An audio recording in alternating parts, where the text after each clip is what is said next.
Study for PCS exam पर मैं दास sir आप सभी का एक बार फिर से बहुत बहुत स्वागत करता हूं। डियर स्टूडेंट्स, आज का जो मेन टॉपिक है वो है answer writing in mains exam. आपको पता है कि जेपीएससी या फिर कोई भी पीसीएस एग्जाम बिना अच्छा उत्तर लेखन के नहीं निकलेगा। समझ गए ना? मुख्य परीक्षा का मतलब ही होता है आपको आंसर लिखने आना चाहिए। अगर आप सोच रहे हैं कि रट लेंगे और एग्जाम में लिख देंगे तो आप गलत फहमी में हैं। डियर स्टूडेंट्स, याद रखिएगा, है ना? आप इनफैक्ट पेपर देखिए, आपका जो झारखंड वाला सेक्शन है जिसको आप सबसे स्ट्रांग पोर्शन मानते हैं, झारखंड हिस्ट्री का, देखिए लगातार बिरसा मुंडा से क्वेश्चन आ रहा है, लेकिन हर बार डिफरेंट एंगल से क्वेश्चन फॉर्म करके पूछ रहा है। समझ गया ना? इसको बोलते हैं डायनेमिक टाइप ऑफ क्वेश्चन। दो तरह का क्वेश्चन जो है सो उत्तर लेखन में पूछा जाता है, आंसर राइटिंग के लिए आता है ना? एक होता है स्टैटिक, जो कि आपको जनरली साइंस एंड टेक वाला पोर्शन में देखते हैं। फिजिक्स से आपसे पूछेगा कि संवेग क्या होता है, संवेग संरक्षण के सिद्धांत को, है ना, विस्तार से लिखिए या समझाइए, है ना? चंद्रग्रहण और सूर्य ग्रहण को परिभाषित करते हुए इसके बीच सचित्र परिभाषित करते हुए इसके बीच अंतर बताइए। समझ गए? तो ये सारा का सारा जो है जो क्वेश्चन है इसको स्टैटिक फॉर्म ऑफ क्वेश्चन बोल सकते हैं, क्योंकि इसमें डियर स्टूडेंट्स मेन गेम होता है कंटेंट का, है ना? आपके पास क्या कंटेंट है और आप किस तरह से आंसर को लिख रहे हैं वो डिसाइड करता है कि आपको सूर्य ग्रहण वाला ये बायोलॉजी वाले पोर्शन सब में 75% नंबर मिलेगा या फिर जो है सो 55-60% नंबर मिलेगा, क्योंकि आप एकदम क्लियरली देख पा रहे होंगे कि साइंस एंड टेक वाले पोर्शन में 75-77-78% नंबर भी आसानी से मिल जाता है। समझ गए? वहीं बहुत सारे स्टूडेंट सेम पोर्शन में या तो क्वेश्चन छोड़ के आ जाते हैं या फिर जो है वो भी आंसर लिखते हैं लेकिन खराब नंबर आता है। इसके डिफरेंस को समझना पड़ेगा, ठीक है? और दूसरा पोर्शन जो है वो स्टैटिक जीके का है, जो कि आप देख पा रहे होंगे 3 बार से बिरसा मुंडा से क्वेश्चन आ रहा है लेकिन डिफरेंट एंगल से पूछ रहा है ना? आप देखिए कि मेडिवल हिस्ट्री से क्वेश्चन पूछेगा या फिर एंशिएंट हिस्ट्री से जो क्वेश्चन पूछेगा उसको आप लिखेंगे कैसे? याद रखिएगा, इतिहास का क्वेश्चन है और जनरली मेंस के स्टूडेंट जो भी होते हैं सीरियस होते हैं, वो क्वेश्चन छोड़ेंगे तो नहीं लेकिन कॉपी भर के आएंगे। तो कॉपी भरना और उत्तर को सही तरीके से रिप्रेजेंट करना, दोनों में डिफरेंस होता है डियर फ्रेंड्स, है ना? Actually answer writing is an art. उस आर्ट को समझना पड़ेगा और उसको 1-2 दिन में कोई समझा देगा तो समझने से काम नहीं होगा, इसको खुद से लिखना होगा और उसी को आज डिफाइन करने आए हैं। एग्जाम्पल के साथ बताएंगे, 3-4 क्वेश्चंस को अलग अलग एंगल से आपको दिखाएंगे, है ना? पूरा का पूरा आप सिस्टम से चीजों को समझिए, है ना? डियर फ्रेंड्स, ऐसा उत्तर लिखना होगा आपको कि आपका जो है सिलेक्शन हो जाए पक्का। समझ गए? और आंसर राइटिंग का जो फुल स्ट्रेटेजी है, क्या लिखें, कैसे लिखें, है ना, परीक्षक को कैसे इम्प्रेस करें, आज हम लोग इसी पे बात करेंगे, है ना? तो अगर आप जेपीएससी को लेकर के या फिर बीपीएससी को लेकर के सीरियस हैं तो वीडियो को लास्ट तक देखिएगा, है ना? और इसके बाद अगर आप उत्तर लिख रहे हैं तो जो हमारा पीसीएस का प्लेलिस्ट है, समझ गए ना, आंसर राइटिंग का ऑलरेडी प्लेलिस्ट बना हुआ है, उसमें जाइए, है ना? स्पेशली पॉलिटी का, हिस्ट्री का जो आंसर सब्जेक्ट डिस्कस किए हैं आंसर राइटिंग सेशन में, उसको देखिए। उसको देखने के बाद आपको डिफरेंस पता चलेगा कि आप जो लिखते हैं वो क्या लिखते हैं और क्या लिखना चाहिए। समझ गए? आप अप टू मार्क लिख रहे हैं कि नहीं लिख रहे हैं? कहीं ऐसा तो नहीं कि आप लिख रहे हैं, आपको लग रहा है बहुत अच्छा है, नंबर मिल जाएगा और एग्जाम में नंबर नहीं आ रहा है। बहुत सारे स्टूडेंट जुड़े हुए हैं जो लास्ट टाइम भी मेंस लिखे थे, है ना, लेकिन इस बार जो जुड़े हैं वो खुद बता रहे हैं कि सर वाइटल डिफरेंस है, इस टाइप से लिखते हैं तो शायद जो है सो सिलेक्शन मिल जाता। समझ गए ना? तो काइंडली चेक कीजिए, डिफरेंस पता चलेगा, कॉन्फिडेंस बढ़ेगा, कुछ नया सीखने को मिलेगा। समझ गए? तो जरूर से प्लेलिस्ट को चेक कीजिएगा, ठीक है? चलिए बात करते हैं हम लोग आंसर राइटिंग पे। डियर स्टूडेंट्स, एकदम बिगिनिंग से बात करेंगे, है ना? और उसके बाद हम लोग अलग अलग तरह का क्वेश्चंस लेकर के जो है सो डियर स्टूडेंट्स हम लोग उस चीज को समझेंगे, है ना? थोड़ा सेशन लंबा होगा लेकिन वेरी इफेक्टिव। मेंस वाले बच्चे पूरा देखिए, है ना? देखिए, एक अच्छा उत्तर क्या होता है? सिर्फ जानकारी देना काफी होता है क्या? है ना? आप पूरा का पूरा डेटा डाल दिए, उत्तर बन गया, नंबर मिल जाएगा, है ना? उत्तर ऐसा हो डियर स्टूडेंट्स जो एग्जामिनर का दिल जीत ले। समझ गए ना। एग्जामिनर जो है लगे कि नहीं बच्चा कुछ लिखा है, नहीं तो क्या होता है पता है आपको, जेपीएससी ऐसा एग्जाम में 500-600 वर्ड में आंसर लिखना रहता है। बहुत सारे बच्चे 700-800 वर्ड में 6-6 पेज, सर 7 पेज लिख दिए आंसर, है ना, ऐसा कहानी रहता है। 7 पेज लिख दिए, क्या लिखे भाई। एग्जामिनर पढ़ के बोर हो जा रहा है, 2-4 लाइन पढ़ रहा है, अरे कहा लिखा है नहीं लिखा है, उसी के फर्स्ट 2-3 पेज ऊपर ऊपर देखा, उसी की वजह से मार्किंग हो गया। ये नहीं होना चाहिए, समझ गए ना, ये चीज नहीं होना चाहिए। स्ट्रक्चर प्लस लॉजिक प्लस आपका रिप्रेजेंटेशन, है ना, इसी का कॉम्बिनेशन आपको याद रखिएगा सिलेक्शन दिलाता है। और अगर आपको सिलेक्शन लेना है तो इसमें आपको सुधार करना होगा, समझ गए ना। ज्ञानी व्यक्ति जो है ना मेंस नहीं निकालता है, बहुत सारा टैलेंटेड आदमी देखे होंगे, है ना, टीचर्स को भी देखे होंगे जिनका कई बार एग्जाम नहीं निकल पाता है, लेकिन है ना वहीं पर जो इफेक्टिवली अपने आप को रिप्रेजेंट करते हैं, एक गुड कम्युनिकेटर होते हैं, वो जो है सो एग्जाम निकालते हैं आसानी से, समझ गए। तो आपका जो आंसर होना होता है ना, वो आपके विचार को व्यक्त करता है ना, आपके लॉजिक को रिप्रेजेंट करता है, ठीक है, आपके कितने प्रभावी रूप से अपने आप को रिप्रेजेंट कर पा रहे हैं, उस चीज को जो है ये इफेक्टिवली रिप्रेजेंट करता है, आंसर में दिखता है।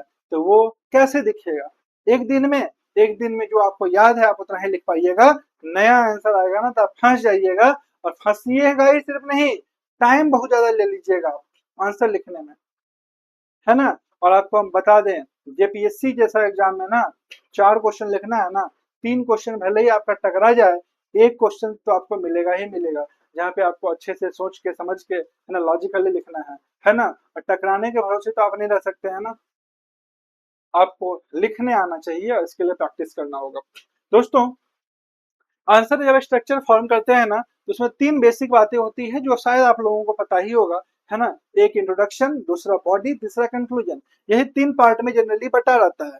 कहना जितना आसान है ना, 3 पार्ट में तो बटा हुआ है, 3 पार्ट में बांट के लिख दो, नंबर मिल जाएगा। लेकिन भाई उतना आसान होता नहीं है, कई बार कंटेंट पूरा समझ में आता है ना, कि भाई मुगल कालीन इतिहास के बारे में लिखना है ना, अकबर का जो है सब धार्मिक नीति का जो है सो आलोचनात्मक परीक्षण करना है ना, औरंगजेब का राजपूत नीति का आलोचनात्मक परीक्षण करना है, कहानी पता है, स्टार्ट कैसे करें ये नहीं कर पा रहे हैं, या फिर काफी टाइम लग जा रहा है ना। तो अब जब आप उत्तर लिखिएगा, एटलीस्ट एक आंसर, इस ये सब का सब प्रॉब्लम दूर होगा, और डे बाय डे आपका लेवल इनहांस होगा डियर स्टूडेंट्स, है ना। इंट्रोडक्शन, बॉडी और कंक्लूजन, जनरली बोला जाता है इंट्रोडक्शन 3-4-5 लाइन में आप अपने आप को लिखिए, है ना, जो भी टॉपिक है उस टॉपिक से रिलेटेड, है ना। फैक्ट एनालिसिस, अगर संविधान से रिलेटेड लिख रहे हैं संविधान उसका उदाहरण, है ना, उसको ऐड ऑन कीजिए, और सकारात्मक निष्कर्ष जो है सो दीजिए, है ना। ऊपर एक क्वेश्चन था,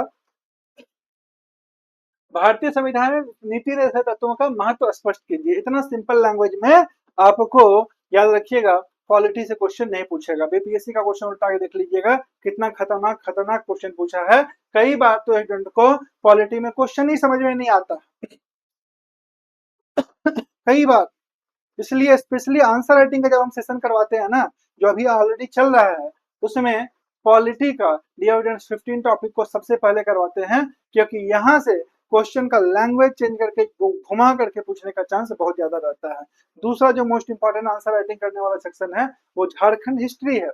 यहाँ से एक क्वेश्चन आपको लिखना रहता है हमेशा, और वो एक क्वेश्चन जो है सो सही नहीं लिख पाते हैं। क्यों नहीं लिख पाते हैं, क्योंकि आप बिरसा मुंडा के बारे में तो पूरा जानते हैं, उसका इतिहास भी जानते हैं, लेकिन फिर भी जब क्वेश्चन फ्रेम करके देता है ना कुछ नया, तो आप उसको कैसे तोड़ें ये नहीं पकड़ पाते हैं, समझ गए ना। तो इन सब से रिलेटेड आंसर राइटिंग ऑलरेडी चल रहा है ना। और आप पहले प्लेलिस्ट में जाकर के आंसर राइटिंग को देखिए, अपकमिंग डेज में और भी वीडियोस आएगा, उसको देखिएगा, आप डेफिनेटली आपको हेल्प मिलेगा। डियर फ्रेंड्स, स्टेप 3 आइए, मैप, डायग्राम, फ्लो चार्ट का उपयोग करते हैं कि आप नहीं करते हैं अपने आंसर में। जहां भी आपको लगता है कि आप मैप बना सकते हैं इंडिया का, झारखंड का, वहां पे जरूर से मैप बना करके रिप्रेजेंट कीजिए, मोस्ट इंपॉर्टेंट है ना, इफेक्टिव है ना। फ्लो चार्ट आप बना रहे हैं कि नहीं बना रहे हैं, है ना, आप जो है सो डिओडेंस पाई चार्ट बना करके भी रिप्रेजेंट कर सकते हैं, है ना। अगर डायग्राम बनाने की जरूरत पड़ रहा है तो डायग्राम बनाइए, इससे देखा गया है कि एग्जामिनर जो है ना ज्यादा जो है सो इस पे मार्क्स देता है इस तरह की कॉपी पर, है ना। तो आज के डेट में जो डिमांड है वो जरूर से आपके आंसर में मैप होना चाहिए, फ्लो चार्ट होना चाहिए, पाई चार्ट होना चाहिए, है ना, या फिर रिलेटिव डायग्राम होना चाहिए। समझ गए? इससे एकदम ध्यान से इसको देखिए, खास करके भूगोल, प्रशासन, है ना, हिस्ट्री से रिलेटेड भी, है ना, सर्कुलर डायग्राम वगैरह सब जो है सो आप बना सकते हैं, है ना, फ्रिक्वेंटली बना सकते हैं। मैप और फ्लो चार्ट गेम चेंजर बन सकता है, आपको दूसरे से 2-4 मार्क्स ज्यादा दिला सकता है, याद रखिएगा। महिला सशक्तिकरण पर एक उत्तर में यह फ्लो चार्ट इस्तेमाल कर सकते हैं आप, है ना। शिक्षा, रोजगार, अधिकार, सुरक्षा, प्रतिनिधित्व, समता, है ना। ये देखिए, ये ऑटोमेटिकली फ्रेम होगा जब आपको आइडिया हो जाएगा। समझ गए? आइडिया हो जाएगा। उत्तर लेखन का बेस्ट टिप्स और टेक्निक का बात करें ना, है ना, तो ऐसा कोई टिप्स नहीं होता है कि आपको दे दिए और उसी पे फ्रेम कर दिए, है ना। ये उत्तर लेखन का सबसे बेस्ट अच्छा टेक्निक है कि आप उत्तर आज से ही लिखना चालू कीजिए। देखिए, हम बहुत सारे बच्चों को, है ना, हम 2016 से करवा रहे हैं आंसर राइटिंग, समझ गए ना। और आपको बता दें, बहुत सारे स्टूडेंट्स को अगर हम बोल देते हैं 4 घंटा तुम पढ़ो, तो 4 घंटा पढ़ने के लिए तैयार हो जाता है। लेकिन अगर उसको 1 घंटा लिखने के लिए बोल देते हैं, एक आंसर लिखने के लिए बोल देते हैं, तो बोलता है सर हालत खराब हो गया। तो ये नहीं होना चाहिए। आपको लगातार 3 घंटा एग्जाम में लिखना है डियर स्टूडेंट्स, आपको 4 घंटा लिखने का आदत होना चाहिए, है ना। क्योंकि आप जो है ना 3 घंटा लिखने का जो मेन मुद्दा है वो क्या है, 2 घंटा लिखते लिखते ना मोमेंटम ब्रेक होने लगता है ना, जो कि नहीं होना चाहिए। आपका स्पीड स्लो हो जाता है, आप थक जाते हैं, दिमाग थकने लगता है, तो ये चीज नहीं होना चाहिए। लगातार याद रखिएगा, 4 घंटा लिखने का प्रैक्टिस रहेगा ना, फायदा क्या होगा पता है आपको, 3 घंटा तक ना एकदम सेम मोमेंटम के साथ दिमाग काम करेगा, समझे। सेम मोमेंटम के साथ दिमाग काम करेगा, इसलिए बहुत ज्यादा जरूरी है सही तरीके से आंसर को लिखना। याद रखिएगा, सिलेबस से चिपके रहे, है ना, रट्टा नहीं मारे, पाठ्यक्रम की समझ से सिलेक्शन होता है ना। सिलेबस से चिपके रहने का मतलब क्या है, आप ध्यान दीजिए, आप मेंस का तैयारी कर रहे हैं और आपको सिलेबस से आपके दिमाग में नहीं घूम रहा है, सिलेबस दिमाग में नहीं घूम रहा है, तो पता है आप चीजों को रिलेट नहीं कर पाइएगा। चीजों को रिलेट नहीं कर पाइएगा तो आप डायनामिक आंसर नहीं लिख पाइएगा, और आप जो आंसर आपका आएगा वो स्टैटिक आंसर आएगा। और स्टैटिक आंसर हमेशा आपको 2, 4, 5 नंबर का जो डिफरेंस क्रिएट करके देगा, है ना, 2, 4, 5 नंबर आपको हमेशा कम मिलेगा, है ना। तो याद रखिएगा, जब आप अपने उत्तर में करंट अफेयर को जोड़ते हैं, है ना, तो वो तभी हो पाएगा जब आपको आपका सिलेबस अच्छे तरीके से पता रहेगा। करंट अफेयर, प्रतिभा दर्पण, क्रॉनिकल, दृष्टि, आईएएस, है ना, जब भी आप करंट अफेयर पढ़ते हैं ना, तो आप रिलेट कर पाते हैं कि भाई ये वाला चीज जो था ना, ये वाला चीज तो यहाँ से रिलेट हो रहा है, समझे। और वो बहुत ज्यादा जरूरी है मेंस के पॉइंट ऑफ व्यू से। अगर आप ऐसा नहीं करते हैं, आप सोच रहे हैं कि किसी कोचिंग का नोट्स ले लेंगे और वही नोट्स पढ़ करके दे देंगे, तो बढ़िया नंबर नहीं आएगा, समझ गए ना। सही डायरेक्शन में लगातार काम करने से काम बनता है, याद रखिएगा। शब्दों के सीमा का पालन करें। यहाँ पे 150 शब्द लिखा हुआ है इसलिए क्योंकि यूपीएससी के पॉइंट ऑफ व्यू से लीजिए, है ना, लेकिन जेपीएससी में क्या है ना, आपको 500 से 600 वर्ड में उत्तर लिखना रहता है। तो शब्द सीमा पे विशेष ध्यान देना होगा। क्यों ध्यान देना होगा भाई, क्योंकि 500 से 600 वर्ड में अगर आप आंसर को नहीं लिखिएगा ना, तो एक तो 300 वर्ड में लिख दीजिएगा तो नंबर कटेगा। अच्छा, 700-800 वर्ड में लिखिएगा तो समस्या क्या होगा, 40-40 नंबर का 4 क्वेश्चन लिखना रहता है 160 नंबर का, समझ गए। और सारा का सारा 500-600 वर्ड में, अगर आप एक ठो क्वेश्चन 800-900 वर्ड में लिख दिए, दूसरा 700-800 वर्ड में लिख दिए, है ना, आप तो देखने का भर दिए, 5 पेज 6 पेज 7 पेज भर दिए हैं। लेकिन समस्या क्या होगा डियर ना, जो आखिरी क्वेश्चन होगा उसके साथ आप न्याय नहीं कर पाइएगा, यानी कि उसका उत्तर आपका उतना अच्छा नहीं हो पाएगा जितना उतना अच्छा होना चाहिए। तो इस बात को भी ध्यान रखा जाता है ना। और इसके लिए सेक्शनल प्रैक्टिस किया जाता है ना, जो हम करवा रहे हैं आपको। डेली एक क्वेश्चन लिखिए, है ना, या अल्टरनेट एक क्वेश्चन लिखिए। एक क्वेश्चन अगर आप लिखिएगा ना टाइम के साथ, टाइमर लगा करके, डियर स्टूडेंट्स, बहुत फायदा होगा आपको, है ना। और इससे आपका कॉन्फिडेंस भी बढ़ेगा। डेली टेस्ट नहीं देना है, लेकिन अल्टरनेट डे पे एक क्वेश्चन तैयार करना है, ठीक है। और ऐसे करने से आंसर राइटिंग इंप्रूव होगा, है ना। तो जरूर से इस पे काम कीजिए। सरल भाषा का प्रयोग कीजिए, प्रमाणित तथ्य का प्रयोग कीजिए, मतलब उल्टा पुल्टा अटर बटर मत लिखिए, कहानी लिख करके मत भरने की कोशिश कीजिए, है ना। एग्जामिनर फैक्ट्स देखता है आपका, कहानी नहीं दिखता है, नंबर नहीं देगा, है ना। और the most important thing, practice practice practice is the key to selection in the main exam, समझ गए ना। सिर्फ और सिर्फ प्रैक्टिस, है ना। यानी कि याद रखिएगा, मुख्य परीक्षा रट के नहीं निकाला जा सकता है। इसके लिए क्या करना पड़ेगा, लगातार प्रैक्टिस करना पड़ेगा, बैक टू बैक प्रैक्टिस करना पड़ेगा। प्रैक्टिस सही रहेगा, सिलेक्शन लेकर के आप आ जाइएगा, है ना। याद रखिएगा, जीएस के उत्तर तथ्य से भरपूर हो और एसए का उत्तर विचारों से भरपूर हो। समझ गए ना, ये मोस्ट इंपॉर्टेंट थिंग है। झारखंड में अब देखिए कुछ हम लोग एग्जांपल लेते हैं ना, 2-3 एग्जांपल लेंगे। 2-3 एग्जांपल को एकदम बढ़िया से समझिए, कि पॉइंट को समझिए, है ना। एग्जामिनेशन पॉइंट ऑफ व्यू समझिए, आपको बहुत ज्यादा हेल्प मिलेगा। आपको जो है, आपका लेवल जो है डेफिनेटली चेंज होगा। समझ गए। अब एक चीज को समझिए, समझने के अलावा देखिए, समझने में बहुत कुछ बहुत अच्छा लगता है ना। लेकिन एक और समस्या, जब आप लिखने आते हैं तो क्या आप उस चीज को फ्रेम कर पा रहे हैं, आप उस चीज को लिख पा रहे हैं। समझ गए। तो ये बहुत ज्यादा इंपॉर्टेंट चीज होता है। इस पर आज से अभी से काम कीजिए। झारखंड में बेरोजगारी की समस्या के कारण एवं समाधान बताइए, है ना। देखिए हम एकदम बिगिनिंग बता रहे हैं, इसलिए हम इस टाइप ऑफ क्वेश्चन लिए हैं है ना। नहीं तो ऑलरेडी हम different different type of question already answer writing program में ऑलरेडी करवाए हुए हैं।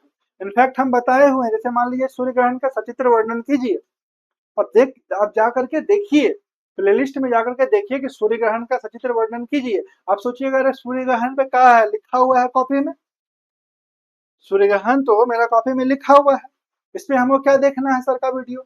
तो भाई जा करके देखो, जब आप देखोगे ना तो क्या होगा, आपको डिफरेंस पता चलेगा कि एक बच्चा यही आंसर लिख करके इसी टॉपिक पे जो क्वेश्चन पूछा है, आंसर लिख करके 70-75% लेकर के आ रहा है, और एक बच्चा को 55-60% तक में अटक जा रहा है। तो ये डिफरेंस को तो समझना पड़ेगा ना। इस डिफरेंस को डिफरेंस समझना बहुत ज्यादा जरूरी है, और इसी के लिए आंसर राइटिंग प्रोग्राम किया जाता है। तो आप पहले तो चेक कीजिए, पहले आप, जब तक आप चेक नहीं कीजिएगा तब तक आपको समझ में नहीं आएगा। झारखंड में बेरोजगारी की समस्या, कारण एवं समाधान बताइए। तो मुख्य भूमिका हो जाएगा डिओजी, इसमें झारखंड की जनसंख्या व रोजगार की स्थिति को ध्यान में रखते हुए इसका इंट्रोडक्शन तैयार करेंगे। पूछा है कारण, समस्या, बेरोजगारी की समस्या का कारण।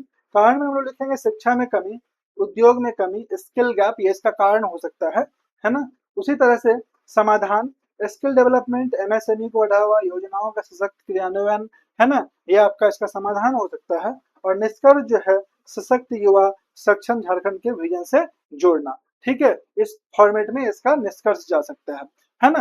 कैसे लिखेंगे इस पर भी हम लोग बात करेंगे, है ना। बहुत सारे लोग को समझ में नहीं आ रहा, अरे ये पॉइंट लिख दिए हैं, है ना आंसर तो लिख ही नहीं पा रहे हैं हम अपने से, लिखते हैं तो भाई आंसर बताएंगे, टेंशन मत लो, है ना। बताएंगे पर्टिकुलरली लिखा हुआ आंसर, है ना, कैसे क्या लिखना चाहिए, नहीं लिखना चाहिए, और आपको बेनिफिट होगा। चलिए दिखाते हैं जैसे देखिए क्वेश्चन है, वायुमंडल का संघटक कंपोजिशन, संरचना स्ट्रक्चर और स्तरीकरण स्ट्रैटिफिकेशन पर विस्तार से चर्चा कीजिए, है ना। पर विस्तार से चर्चा कीजिए, ध्यान दीजिएगा। थोड़ा जूम कर दे रहे हैं।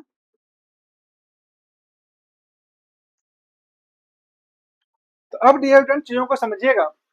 वायुमंडल का संघटक कंपोजिशन, है ना, वायुमंडल का संघटक कंपोजिशन का हम लोग बात कर रहे हैं, है ना। तो सबसे पहले आपको बताना होगा कि वायुमंडल क्या होता है। जो भूमिका लिखाएगा ना, तो डायरेक्ट क्या होता है, स्ट्रेट फॉरवर्ड आंसर नहीं लिखेंगे हम लोग, पहले 4-5-6 लाइन जो है सो इसके बारे में बता देंगे, है ना, कि वायुमंडल क्या होता है। पहला चीज, वायुमंडल हमारे लिए क्यों जरूरी है ना, इस चीज को हम लोग, इसका इंपॉर्टेंस को दिखाएंगे समझ गए। और पृथ्वी पर जीवन वायुमंडल की वजह से है ना, इस चीज को सबसे पहले प्रदर्शित करेंगे। जैसे देखिए एकदम सिंपल लैंग्वेज में लिखा हुआ है, पृथ्वी के चारों ओर विद्यमान गैसों के आवरण को वायुमंडल कहते हैं। देखिए एक लाइन में व्हाट इज एटमॉस्फेयर, इसको एक्सप्लेन कर दिए, समझ गए। अब एटमॉस्फेयर के बारे में पूरा पूरा नहीं लिखना है हम लोग, बस एक लाइन में बताना है, क्योंकि ये तो नहीं पूछा है ना कि एटमॉस्फेयर वायुमंडल को परिभाषित कीजिए, समझ रहे हैं। तो क्वेश्चन को उसका जैसे पूछा है उसके अकॉर्डिंग, आउट ऑफ टेक्स्ट भी नहीं जाना है, ठीक है। तो एक लाइन में बताया वायुमंडल क्या है, उसके बाद बता रहे हैं, यह पृथ्वी के जीव मंडल एवं बाह्य अंतरिक्ष के मध्य एक सुरक्षात्मक कवच का निर्माण करती है।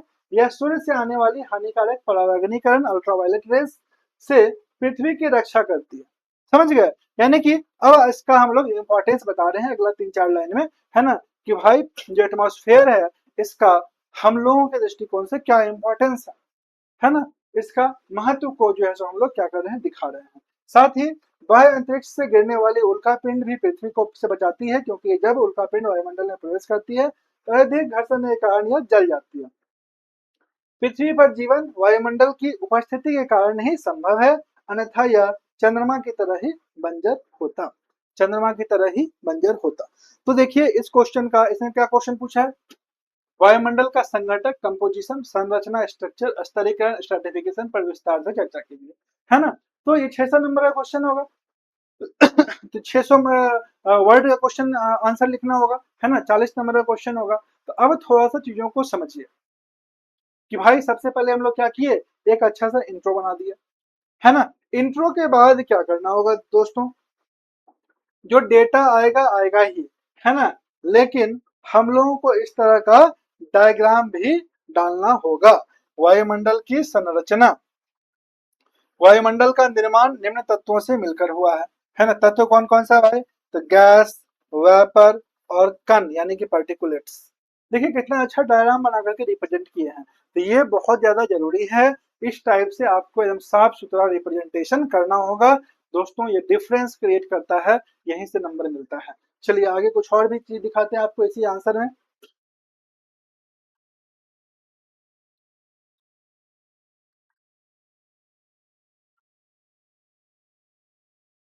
हाँ जी, देखिए, और देखिए यहाँ पे एक अच्छा सा पाई चार्ट बना के दिखाया गया है, समझ गए।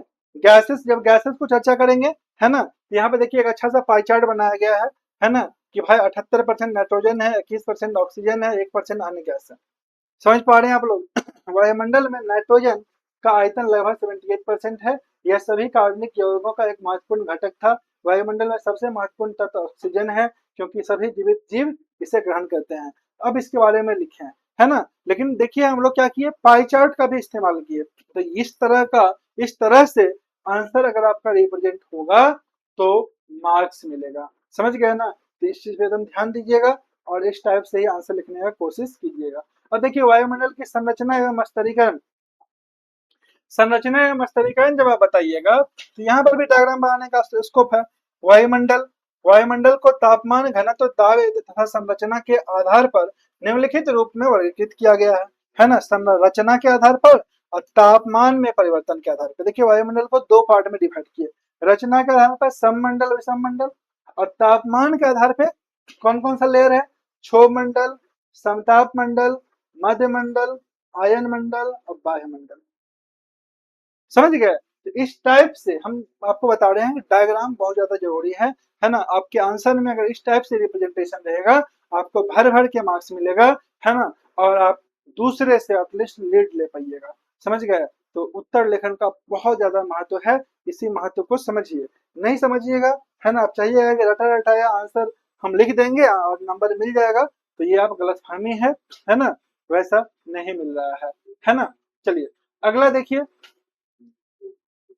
अब यहाँ पर तापमान घनत्व में भिन्नता के आधार पर, तापमान घनत्व में भिन्नता के आधार पर वायुमंडल को 5 परतों में वर्गीकृत किया जा सकता है।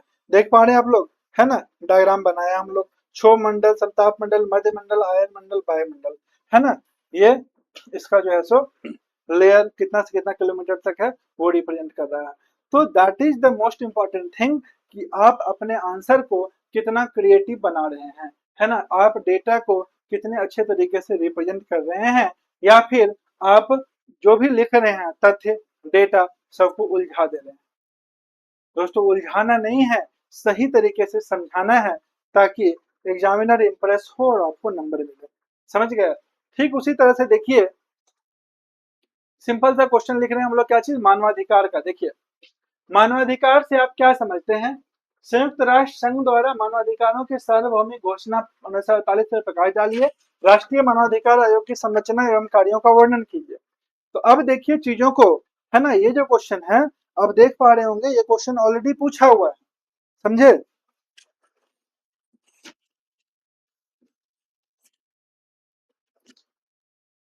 क्वेश्चन जो है ऑलरेडी आया हुआ है, तो कैसे स्टार्ट लेंगे। सबसे पहले तो आपको बताना होगा कि मानवाधिकार क्या होता है ना। मानवाधिकार से आप क्या समझते हैं, तो मानवाधिकारों से आशय मनुष्य के ऐसे अधिकारों से हैं जो जीवन की स्वतंत्रता, समता एवं व्यक्ति की गरिमा की रक्षा हेतु तत्पर रहता हो। मानवाधिकार राष्ट्रीयता, जातीय मूल, धर्म, लिंग, भाषा तथा या किसी अन्य स्थिति की परवाह किए बिना ये हम सभी के लिए सार्वभौमिक अधिकार है। ठीक है। और इसके बाद देखिए हम लोग एक अच्छा सा क्या किए, यहाँ पर डायग्राम बताएं, मानवाधिकार के अर्थ डायग्राम के हेल्प से समझाएं। समझ पा रहे हैं आप लोग? तो this is the most important thing. अगर आप इस टाइप से डायग्राम के हेल्प से समझाइएगा तो आपको डेफिनेटली दूसरे से अच्छा नंबर मिलेगा। समझ गए? और इसके लिए आपको प्रैक्टिस करना पड़ेगा, है ना, एक अच्छा सा नोट्स बनाना पड़ेगा खुद से, ठीक है, किसी के गाइडलाइंस में। अगर आप ऐसा कीजिएगा तो डेफिनेटली आपको अच्छा मार्क्स मिलेगा और आप जो है इस बार जेपीएससी क्रैक कीजिएगा। तो डियर स्टूडेंट्स, चीजों को समझिए, है ना, हल्के में मत लीजिए। पीटी निकालना मामूली बात नहीं है। अगर आप पीटी निकाल रहे हैं तो आप में वो दम है। समझ गए ना? बहुत सारे स्टूडेंट का पीटी ही नहीं निकलता है और आप पीटी निकाल के मुख्य परीक्षा में पहुंच रहे हैं, तो क्यों लाइटली ले मुख्य परीक्षा को, क्यों हल्के में ले, क्यों नहीं अपना बेस्ट देने का प्रयास करें। ज्यादा समय नहीं, 2-3 महीना लगातार लिखने का प्रयास कीजिए, है ना। कम से कम 1-2 घंटा भी डेली अभी लिख लीजिएगा ना, तो डियर स्टूडेंट्स आप अच्छा पोजीशन में रहिएगा। समझ गए? याद रखिएगा, 14 जेपीएससी का मेंस आंसर राइटिंग प्रोग्राम पिछले अगस्त से ही चल रहा है, लगातार बैक टू बैक, है ना। अभी टेस्ट सीरीज भी स्टार्ट हो गया है। जो टेस्ट सीरीज देना चाहते हैं ऑनलाइन ऑफलाइन दोनों ही मोड में दे सकते हैं, है ना। कंप्लीट टेस्ट सीरीज जो है दे सकते हैं अगर देना चाहे तो। 12th full length test, 3 mock test जो है सो एक पेपर से है।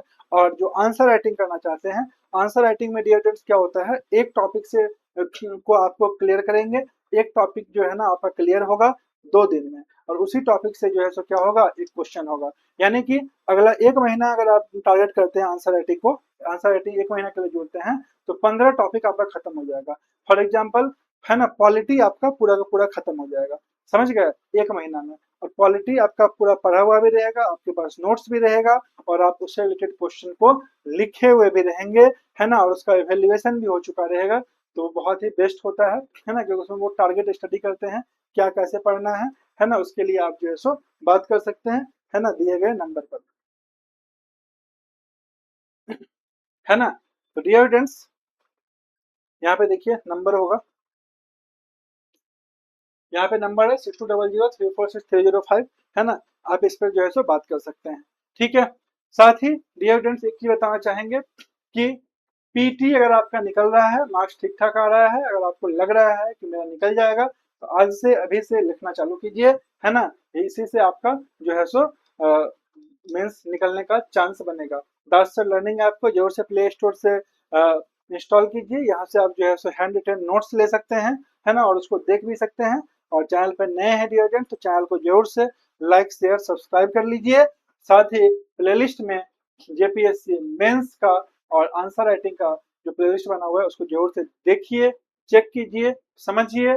अच्छा लग रहा है तो जरूर से हमसे जुड़ सकते हैं।